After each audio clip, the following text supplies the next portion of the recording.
selanjutnya, Dr. Joni Sulistyo, Corporate Medical Consultant. Seorang dokter lulusan dari Pajajaran Bandung, juga mantan Corporate Senior Medical Officer 17 tahun loh ya di Unilever Indonesia. Kemudian Business Unit Head of Parameter, oke, Pajajaran Course Medical Education Center, dan ini yang penting nih, konsultan untuk beberapa perusahaan untuk OHA. OHA itu adalah Occupational Health, penanganan kesehatan pada saat COVID. Jadi Dr. Joni jangan diragukan, pasti pengalaman dan ilmunya menangani kesehatan dan imun tubuh luar biasa. Nanti kita dengar sama-sama ya. Boleh di-share sedikit mengenai demensia ini secara umum dari aspek kedokteran buat kita yang awam tentunya, bagaimana preventifnya dan bagaimana kita bisa menangani kalau kita punya, apakah orang tua atau kita sendiri sudah mulai terasa mulai lupa-lupa nih kunci mobil taruh di mana ya, ya kan, dompet kok tadi kayaknya masih penuh 1 juta, tahu sekarang sudah langsung tipis gitu ya, apa taruh di mana gitu kan. Silakan Dok.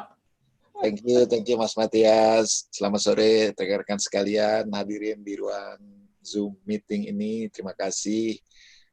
Saya boleh kasih disclaimer dulu bahwa perspektif saya tentu saja perspektif medis, bukan perspektif psikologis ya. Jadi kalau saya jemput beberapa organ yang sifatnya medis, saya minta maaf, dan kalau itu terlalu technicalities boleh ditegur gitu ya, atau ditanyakan. Jadi gini, kalau dari kacamata medis ya,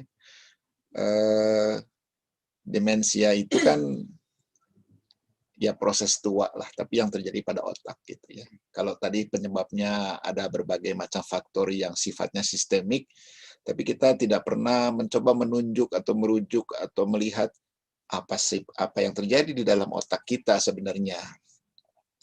Kalau vaskuler jelas, kenapa vaskuler? Semua organ kita membutuhkan makanan, dan makanannya itu disalurkan lewat pembuluh darah gitu ya. Nah, kalau pembuluh darah atau pipa penyalur makanannya itu terganggu karena sebab apapun juga, maka suplai makanan, nutrisi ke otak berkurang gitu. Nah, itu faktor-faktor yang menjadi faktor eksternal. Tapi di dalamnya sendiri, si otak sendiri itu sebenarnya itu jutaan sel sebenarnya di dalam sistem saraf itu. Jadi kalau ngomongin sistem saraf itu yang kaitannya sama daya ingat atau demensia tentu saja bagian otak, di mana di dalamnya itu adalah sel-sel otak. Nah, sel-sel otak ini bisa saling berkomunikasi karena ada kabel-kabel listriknya. Dan kita sering lupa, atau bukan sering lupa ya, kita tidak perhatikan gitu bagaimana struktur kabel listrik itu gitu. Si selnya sendiri itu satu hal, tetapi dia berhubungan satu sel dengan sel yang lain itu menggunakan berbagai macam kabel listrik. Satu sel saraf itu bisa mempunyai hubungan ke sel yang lain dengan kabel-kabel listrik itu bisa sampai puluhan gitu. Nah, si kabel listrik ini, for your info, dari medical point of view, itu bukan seperti kabel yang mulus gitu, bukan begitu. Karena struktur saraf listrik di dalam otak ataupun yang di luar otak, bisa di tulang belakang, bisa di saraf tepi, itu sebenarnya diselimuti oleh lemak. Nah, lemak ini tidak juga menyelimuti secara seluruhnya gitu, diselubung gitu, nggak begitu. Dia ada jeda si lemak itu, jadi ada tonjolan-tonjolan lemak gitu. Jadi kalau Anda mau bayangkan, kira-kira mirip seperti sosis. Sosis yang panjang, itu kan ada jendolan-jendolan. Nah, jendolannya itu lemak, lalu sarafnya sendiri ada di dalamnya. Nah, setiap ada lekukan, disitulah sebenarnya tempat rambatan listrik saraf. sering kita mengabaikan bahwa banyak sekali penyakit-penyakit yang karena si selubung lemaknya ini menyusut, whatsoever reason, mungkin karena penuaan, mungkin karena penyakit gitu, lalu kemudian terjadi gangguan pada sistem saraf. Nah, yang biasanya paling gampang kelihatan kalau orang mengalami gangguan seperti itu, ya kemampuan ototnya gitu. Nah, sekarang kaitannya dengan demensia. Demensia kan kompleks ya, jadi itu sindrom lah. Cuman orang seringkali cuman ngelihatnya ke aspek daya ingat, padahal bukan cuma daya ingat saja, ada faktor-faktor lain, fungsi motorik dan lain-lain ikutan terganggu gitu. Jadi kalau mau diringkas, suatu sindrom yang disebabkan oleh gangguan sistem saraf pusat maupun saraf tepi. Sebenarnya kalau udah demensia, saraf tepinya juga bisa ikutan terganggu karena ini faktor. Cuman kita orang awam seringkali ngelihatnya itu ya udah kalau pikun gitu ya dianggap sudah seperti begitu gitu. Tapi dicari sebabnya, salah satu sebabnya adalah karena fungsi-fungsi dari si selubung itu di samping fungsi-fungsi dari si sel otaknya sendiri.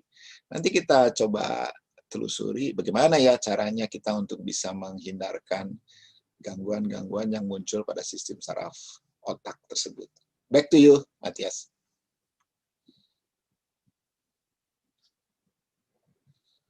Masih di mute, Mas. Your microphone masih di mute. Masih mute Pak Matias. Sorry, ya.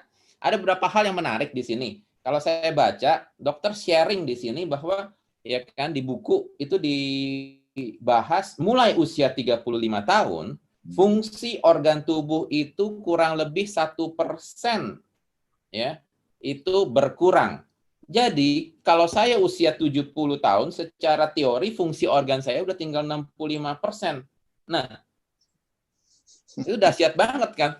Buat saya itu dahsyat banget, Pak. Karena ini kebetulan sudah ada yang nanya gitu kan dari Pak siapa barusan Pak Ahmad Fauzi tanya, dosen usia 64 tahun, kenapa sekarang sudah mulai pelupa? Apakah ada relevansinya di sini? Ya. Jadi saya ingat teori itu 20 tahun yang lalu.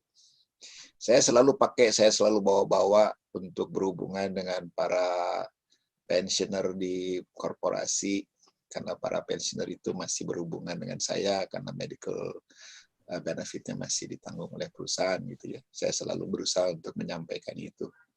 Tapi 2019 ternyata itu lebih progresif karena dinyatakan di dalam bahan presentasi saya hari ini pun itu bukan lagi 35 tapi 30 tahun.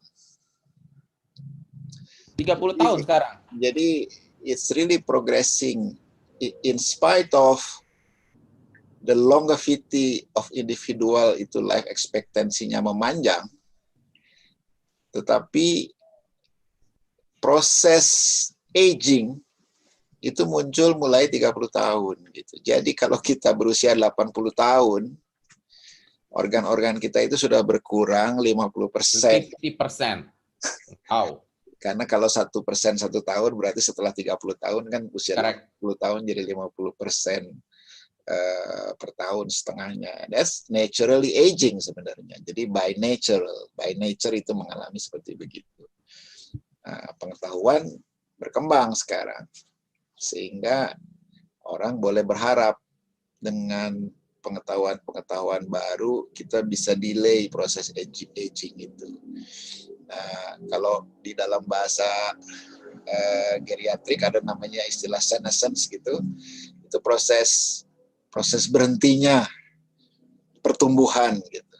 Nah, itu kita bisa upayakan dengan berbagai macam pengetahuan sehingga proses bertumbuh kita tuh masih, walaupun sudah aging, masih terus bertumbuh. Artinya proses delay yang persentase 1% per tahun per organ itu bisa dimundurkan, jadi mungkin cuma 0,5% gitu. Nanti kita akan sampai ke sana. Back to you, Matias. Oke, itu satu. Terus yang kedua yang saya juga baca di sini, ada faktor lain, jadi bukan cuma bicara makanan dan lain-lain. Kalau saya baca, banyak faktor ya, Dok. Ya, correct me if I'm wrong, tapi satu yang jelas adalah makanan.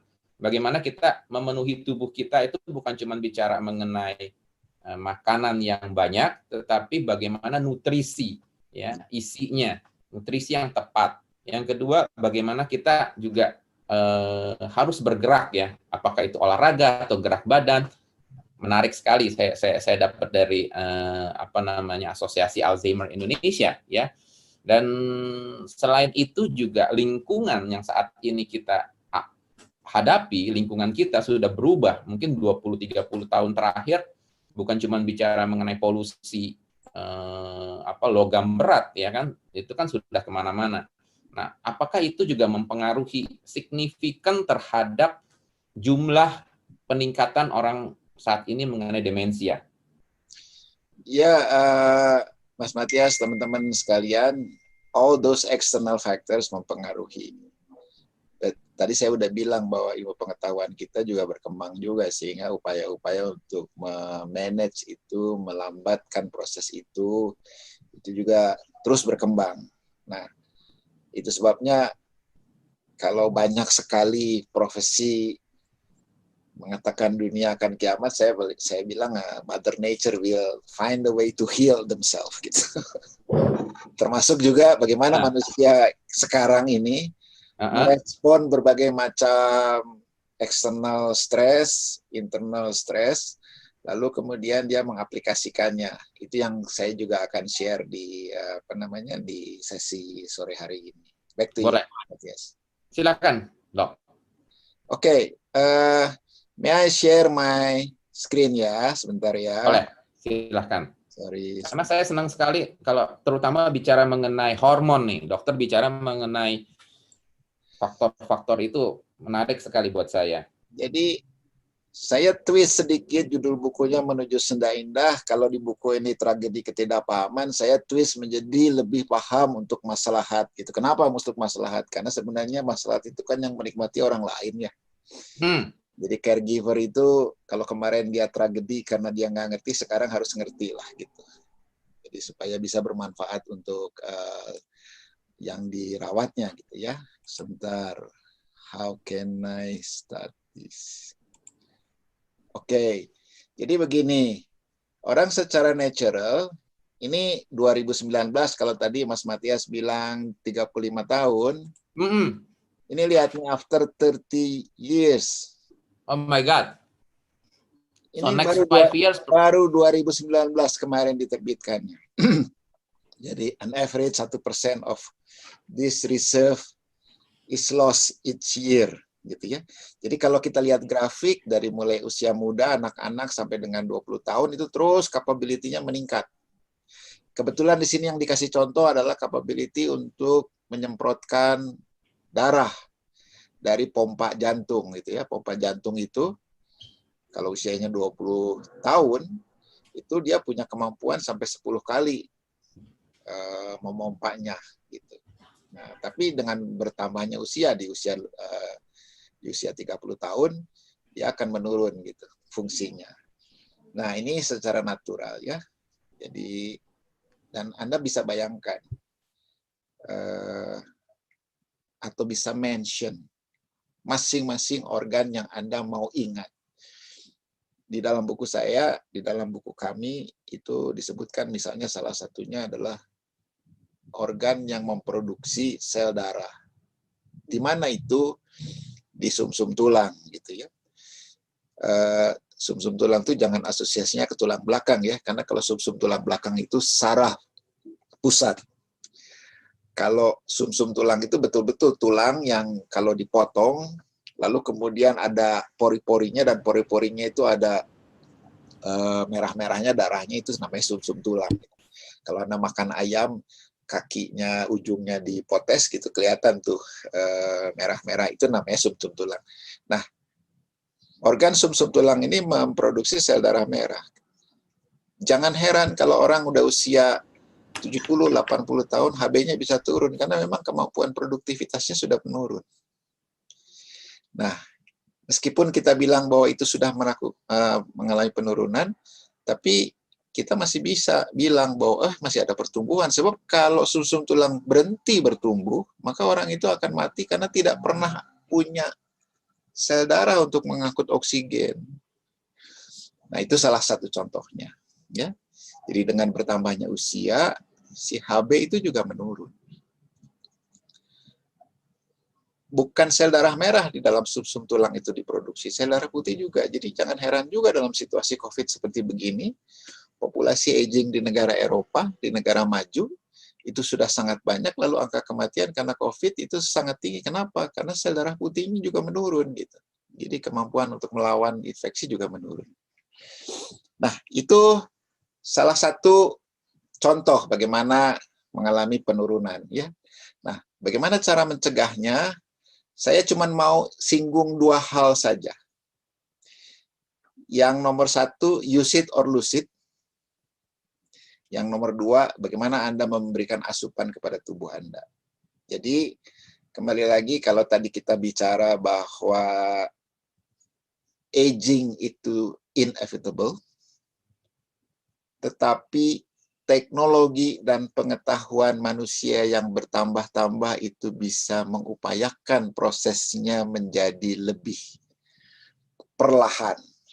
Nah, yang saya mau kasih tahu adalah cara-cara alamiah yang sebenarnya, ini juga kembali ilmu pengetahuan, ngiblatnya itu ke zaman ancient kembali. Nah, ini yang saya mau kasih contoh. Nutrisinya juga begitu, zaman ancient lagi, nanti yang kita bahas itu ya. Yang pertama adalah use it or lose it. Selama Anda tidak pernah memanfaatkan anugerah Tuhan perihal tubuh Anda, maka Anda akan kehilangan fungsinya sesuai dengan alam naturalnya aging tadi. Jadi, supaya Anda tidak terlalu cepat, ya Anda harus memanfaatkannya. Nah, khusus mengenai omongan tadi, cerita tentang tua, tentang demensia, tentang Alzheimer, tentang kognitif, tentang daya ingat, otak kita itu bukan termaintain karena kita mengkonsumsi, tapi termaintain fungsinya karena kita memproduksi terus, gitu. Nah, jadi kita harus terus berusaha untuk memanfaatkannya agar otak kita masih bisa memproduksi. Nah, memproduksi itu bisa kognitif, tapi juga kan otak mengendalikan motorik. Artinya gerakan kita juga harus terus dipertahankan. Kalau nggak salah nanti Bro Matias akan share ada sebuah brain gym untuk anti Alzheimer ya. Ya. Itu salah satu bentuk tuh. Bahwa kita kalau nggak latih itu gerakan-gerakan, itu kan gerakan motorik. Kalau kita nggak latih gerakan-gerakan itu ya no wonder bahwa kita juga akan terdisrupt oleh natural aging kita. Nah, kenapa semua yang baru, semua yang dipertahankan untuk digunakan itu bisa memperlambat proses penuaan atau aging atau demensia tadi, itu sebabnya karena ada 4 hal ini. Jadi, selama kita bisa mempertahankan 4 hormon ini untuk terus diproduksi gara-gara kita terus aktif ya, itu kita bisa memperlambat proses demensia. Nah, ini juga ditulis di buku saya, di buku kami di halaman 29, di situ ada.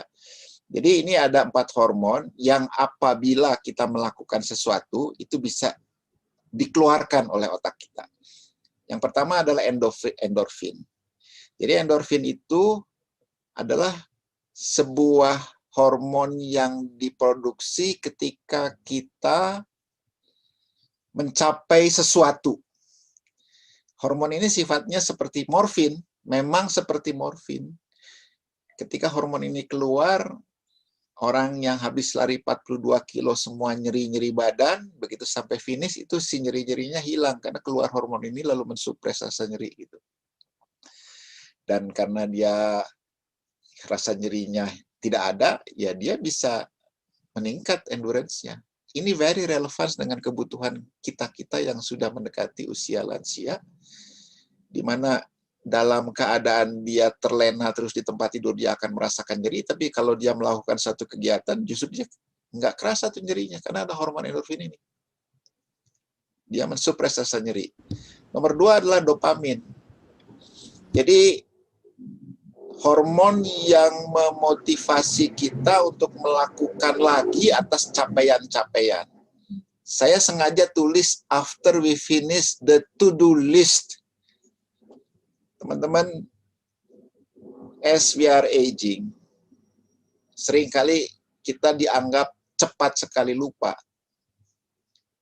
Saya ingin menyampaikan kepada caregiver, make a list, help the elderly to focus to the list, lalu kemudian bantu dia mencapai daftar itu. Maka hormon dopamin itu akan keluar, lalu kemudian tiba-tiba si lansia itu akan merasa bahwa saya pengen capai lagi itu. Kasih lagi list baru. Kira-kira begitu. Ya. Nah, jadi menstimulasi ya dok ya? betul. Bahwa si... Nah, dopamin ini memang ada unsur adiktifnya. Dan itu yang sebenarnya kita inginkan. Ketika seorang lansia teredik untuk melakukan itu lagi, berarti kan itu sesuatu yang memperpanjang proses ketuaannya. Oke. Hormon nomor 3, namanya serotonin. Ini adalah hormon yang menimbulkan rasa bangga atas keberhasilan, terutama kalau dia berada di kerumunan. Jadi, teman-teman sekalian, para caregiver, perkenankan para lansia itu untuk berinteraksi sama teman-temannya, jangan cuma sama teman sebaya, sama teman-teman yang lebih younger juga nggak apa-apa, karena dia bisa mempertontonkan kemampuan dia. Ini yang akan memperlama dia untuk bisa survive dengan lebih berharga di depan orang banyak. Yang nomor 4 adalah oksitosin. Rasa dicintai, rasa aman. Mendorong dia untuk bisa dicintai kembali. Lalu kemudian dia akan mengupayakan, perilakunya juga akan berubah. Gimana ya caranya supaya saya dicintai lagi? Teman-teman sekalian, serotonin dan oksitosin ini muncul karena aktivitas yang dilakukannya pasti berhubungan dengan orang lain. Jadi, jangan rawat lansia seperti dalam penjara, di dalam rumah mewah, di dalam rumah jompo yang jauh dari antah berantah. That's wrong, gitu. Itu menurut saya bagaimana cara mencegah jatuh ke dalam kepikunan terlalu cepat secara alamiah. Nggak ada tuh obat-obatan. Perlakukan aja dia untuk bisa melakukan sesuatu. Beri kesempatan dia untuk bisa mempertontonkan sesuatu. Bantu dia untuk berinteraksi dengan orang-orang. Then it is already a cure for them. Oke. So, ini satu hal dengan memperkenankan dia melakukan aktivitas saja, maka kita sudah membantu dia. Teknologi IT begitu berkembang sehingga lansia bisa melakukan aktivitas fisik itu dibantu dengan berbagai macam aplikasi. Jadi teman-teman sekalian barangkali nanti kapan-kapan boleh dibuka di Google, namanya virtual rehabilitation. Itu bahkan virtual rehabilitation itu dikembangkan di Taiwan.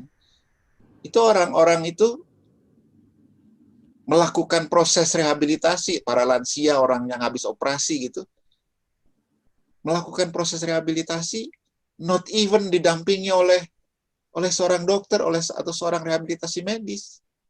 Dia cukup ngelihat TV, ada beberapa perangkat ditempel di tubuhnya, lalu dia melakukan aktivitas, dia seolah-olah sedang bermain game, menendangkan kakinya, tapi yang kelihatan di TV itu si bolanya masuk gitu. Nah, itu kan menimbulkan sebuah endorfin gitu. Karena dia berhasil, dia pengen lakukan lagi, dopaminnya keluar.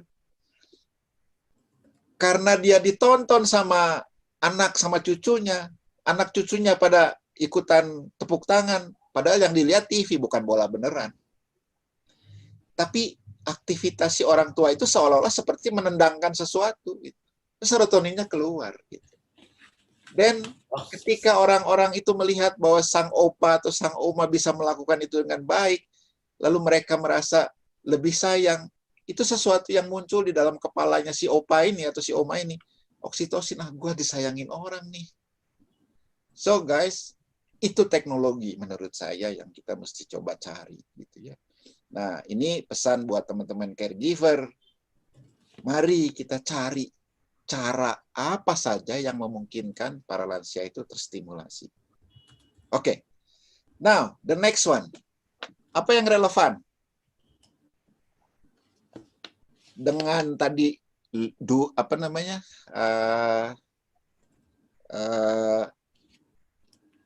use it or lose it. Ini kaitannya dengan makanan. Pernahkah kita menimbang bahwa makanan itu punya power of recovery, punya power of sustainability? Ya. Ini masih mengacu kepada do it or lose it ya. Jadi di dalam presentasi saya ada namanya istilah hunter-gatherer diet. Jadi menurut Dr. Terry Wahls yang mengalami penyakit multiple sclerosis, itu ada di situ di YouTube-nya, nanti Anda boleh cari. Kalau dia sudah kena multiple sclerosis itu, yang tadi saya bilang di pendahuluan, selubung sarafnya hilang, sehingga dia jadi lumpuh gitu. Lalu dia mengadopsi itu, makanan hunter-gatherer diet. Kenapa begitu? Karena di dalam literatur, dia mengaku itu. Ternyata literaturnya bukan literatur publikasi ilmiah, tapi literatur Google gitu. Jadi dia ngaku tuh, itu ternyata hunter-gatherer diet itu lebih natural dan lebih alamiah. Dan di dalam natural di dalam hunter-gatherer diet itu makanan-makanan yang digunakan oleh para pemburu dan oleh para pengumpul, bukan oleh para penikmat ya. Kalau makanan sekarang kan penikmat. Saya nggak akan nyari dulu karena langsung ke dapur, langsung dibuka, langsung udah bisa dimakan gitu. Boro-boro dia nanam dulu gitu kagak juga gitu ya. Atau boro-boro dia berburu dulu gitu kagak juga gitu. Nah, ini daftar makanannya. Makanan yang menstimulasi dan memelihara youthfulness di dalam hunter-gatherer diet. Sayur, umbi, buah-buah kecil, grass-fed meat, jadi daging yang binatangnya itu pemakan rumput gitu. Organ meat itu jeroan lah gitu. Lalu seaweeds, rumput laut. Coba cari tuh di situ. Ada nggak yang datang tiba-tiba di dalam kaleng? Nggak ada. Semuanya harus dicari. Semuanya harus diburu. Ikan aja harus diburu gitu. Kelinci aja harus diburu. Nah, itu kenapa di situ dibilangnya grass-fed meat gitu ya. Nah, nanti Anda boleh coba cari dan lihat. Dan kalau saya mengacu kepada yang tadi di atas, untuk mencegah secara alamiah, lalu use it or lose it, kita kan berarti harusnya kalau makan itu bukan makan sesuatu yang ada di kaleng, bukan makan sesuatu yang udah diproses. Kan bukan begitu, tapi makan-makan yang memang harusnya yang sudah kita ambil dulu mungkin, tanam dulu mungkin, kita buru dulu mungkin gitu ya. Kira-kira begitu. Ini adalah contoh-contoh atau fakta-fakta yang diungkapkan oleh si Dr. Terry Wahls itu. Dan itu diungkap di dalam Functional Medicines. Jadi Anda kalau memang mau cari tentang bagaimana hunter-gatherer itu, boleh dicari di publikasi ilmiahnya di situ tuh, di Functional Medicines. Nah, ini dia kasih contoh tuh. Orang di kutub maupun orang di gurun sama-sama mencari makanannya dia dengan berburu, dan memang dia jauh lebih sehat gitu.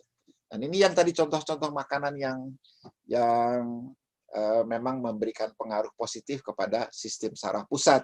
Karena kan kita tadi ngomongin soal demensia ya. Jadi saraf pusat kita itu kan otak.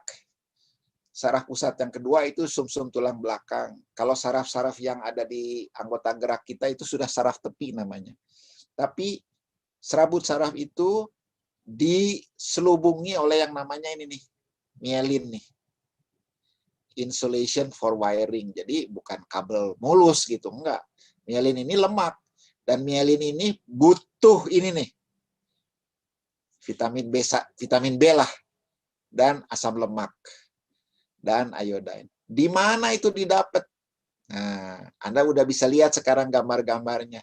Mulai dari kelompok garbage-garbagean, pindah ke kelompok bawang-bawangan, pindah ke kelompok jamur-jamuran, pindah ke kelompok umbi-umbian. Ini kelompok umbi-umbian. Lalu kemudian Anda bisa lihat sumber proteinnya, ikan, jeroan, dan sini. Boleh ya jeroan ya di sini. So, jadi apa yang salah dengan pola perilaku makan kita? Lawang sekarang jeroan dihindarin katanya gitu. Padahal diet hunter gatherer itu memanfaatkannya. Tapi kan kalau kita enggak, kita dibuang gitu ya. Ikan, coba sekarang ikan. Ini kebetulan yang dipertontonkan cuma ikan salmon sama ikan herring. Padahal kita tuh punya ikan-ikan yang kaya akan lemak. Yang paling gampang lah. Sekarang ini ditanam orang atau dibudidayakan orang. Ikan nila misalnya. Ikan mujair. Orang-orang di Danau Toba sana ikan emas. Itu semua ikan-ikan yang si lemak perutnya itu tebal. Kalau yang di pantai, ikan bandeng. Simple ikan bandeng. Buat yang di sungai, ada ikan patin. So, Anda sebenarnya bisa mendapatkan semua makanan-makanan itu secara fresh untuk mendapatkannya. Kita masih beruntung lah. Harga jeroan itu di Indonesia masih rada-rada berharga. Kalau di Eropa itu udah nggak berharga, karena itu dikasih. Langsung dibuang gitu ya? Bukan dibuang, didaur ulang buat pakan ternak. Oh, oke. Jadi, guguk saya sekarang saya kasih makan jeroan itu, jadi saya beli jeroan di pasar gitu yang harganya jauh lebih murah dan dia sekarang lebih sehat gitu ya. Nah, seaweeds itu kan harus diambil gitu. Jadi itu memang hunter dan gathering itu terjadi di situ gitu. Nah, teman-teman sekalian, gimana sekarang masyarakat kita yang sudah modern? Kan ini yang dimakan. All the processed foods. Nah, saya sengaja tuh kasih lihat roti itu. Karena roti itu dibuat dari bulir grain. Kita mau bilang roti gandum, kita mau bilang kue tepung beras, kita mau bilang kue lapis tepung tapioka, but all the processed foods. Saya sengaja kasih lihat ini bahwa sebenarnya di dalam grain itu masih ada komponen nutrien yang kita sering buang-buang. Kita sering tidak hargai. Bahkan untuk mendapatkan grain yang putih mulus, dia digiling berkali-kali. Nah, gara-gara digiling berkali-kali, kulit arinya lepas. Dan kulit ari yang lepas tuh nggak ada yang nyentuh. Bahasa Sundanya kulit ari itu huut. Bahasa Indonesianya dedak. Kan jadi pakan ayam. Kalau saya dulu di Kerawang jadi pakan babi. Padahal itu nutrisinya amat sangat banyak gitu. Jadi sekarang kalau kita mau makan grain, tapi grainnya sudah sangat diproses mulus, apalagi diproses menjadi tepung, ya nutrisinya udah hilang. Vitamin B-nya udah habis gitu. Teman-teman, itu baru grain, kulitnya grain. Saya punya asumsi yang berbeda. Bahkan gabah dari grain itu sendiri masih ada kandungan yang nutrisius. Jadi saya bereksperimen. Saya manfaatkan itu sekam dari pabrik beras yang dibuang-buang. Saya giling, saya saring. Cuman saya belum aja konsumsi sendiri. Kenapa? Belum berani. Jadi saya kasih dulu sama guguk saya. Kira-kira begitu. Nah, teman-teman, itu yang saya ceritain itu yang alamiah-alamiah. Tapi yang diproses menjadi modern juga banyak. Saya akan perkenankan nanti timnya Mas Matias untuk cerita lebih banyak bagaimana bahan-bahan natural yang dibuang itu sebenarnya amat sangat berharga, masih kita bisa manfaatkan kalau kita tidak proses. Jadi teman-teman, kalau kita mau masak beras, harusnya berasnya sudah beras tumbuk dong, gitu. Kalau kita mau masak beras, berasnya yang gilingnya cuman sekali kulit lepas. Memang penampakannya nggak terlalu bagus. Seringkali agak sedikit perak-perak gitu. Tapi itulah nutrisinya. Nah, mudah-mudahan dengan understanding seperti ini, kita para caregiver atau kita sebagai pelaku yang akan menuju menjadi lansia, mulai berpikir bagaimana ya kita harus berperilaku dan bagaimana kita harus mengkonsumsi makanan-makanan untuk memelihara fungsi otak kita untuk tidak terlalu aged, terlalu cepat. Stop dulu sampai di sini. Kembali dulu ke Matias. Silakan Matias. Thank you, Dr. Joni. 1-2 pertanyaan boleh ya? Yes. Ya. Sebelum saya lanjut dengan Mr. Simon, ya. Tadi kan kita bicara, saya mau dapetin insight dari Dr. Joni bahwa apakah ini berarti buat kita mengurangi resiko ini? Karena ada pertanyaan tadi ya. Sekaligus nih, pertanyaannya ada dari Bapak atau Ibu Vipta ya. Ini saya tidak punya penyakit penyerta. Apakah bisa terkena demensia? Ya. Apakah cukup dengan makanan sehat bisa membantu? Jadi Mas Matias, kalau tadi kita mengikuti teori aging tadi ya, betul. Tidak ada seorang pun yang bisa menghindar dari itu. Semakin sehat fisik kita, maka jumlah orang yang mengalami demensia akan semakin banyak. Itu burden. Semakin sehat. Semakin sehat fisik kita, artinya kita nggak punya sakit-sakitan gitu. Yeah. Fisiknya bagus, nggak ada penyakit-penyakit kronis gitu. Maka populasi demensia akan semakin banyak. Para lansia yang menjadi pikun itu akan semakin banyak. Nah, kalau kita tidak memulai dari sekarang mencari cara, atau para caregiver kita semakin careless terhadap para lansia, maka situasi pikunnya itu akan semakin cepat muncul. Tetapi karena fisiknya sehat, dia menjadi burden. Lawang tiba-tiba dia lupa pulang, ayo. Kan berarti dia harus diawasin berlama-lama. Gitu. Tiba-tiba kamarnya dikotorin oleh kotorannya sendiri, gitu. Fisiknya nggak apa-apa, tapi perilakunya udah tidak terkendali. Berarti kan dia bergantung kepada orang lain. Nah, situasi seperti begini, itu menjadi beban. Kalau si caregiver-nya tidak punya pengetahuan untuk memberikan pendampingan dan mencari stimulasi-stimulasi apa saja, ya sudah, lansia ini akan terus bergantung selama sisa hidupnya. Bisa bertahun-tahun. Saya yakin di antara yang sekarang sedang hadir, ada yang punya pengalaman untuk itu. Berapa tahun dia harus mendampingi atau menjadi caregiver buat lansia yang memang dia sudah pikun gitu. Nah, yang kasihan kan kalau pikunnya semakin lama semakin mendekline kemampuan fisiknya. Lalu kemudian si sang fisik itu juga harus dibantu dengan berbagai macam hal yang lain gitu. Padahal Kalau cuman pikun aja, fisik yang masih bagus, kita masih bisa stimulate. Salah satu contohnya yang tadi, yang cara rehabilitasi pakai cara virtual tadi. Kira-kira begitu, Mas Matias. Jadi, itu kita tidak terhindarkan. Bersyukur kita sekarang mengetahui saya tidak punya sakit apa-apa, bakal usia panjang.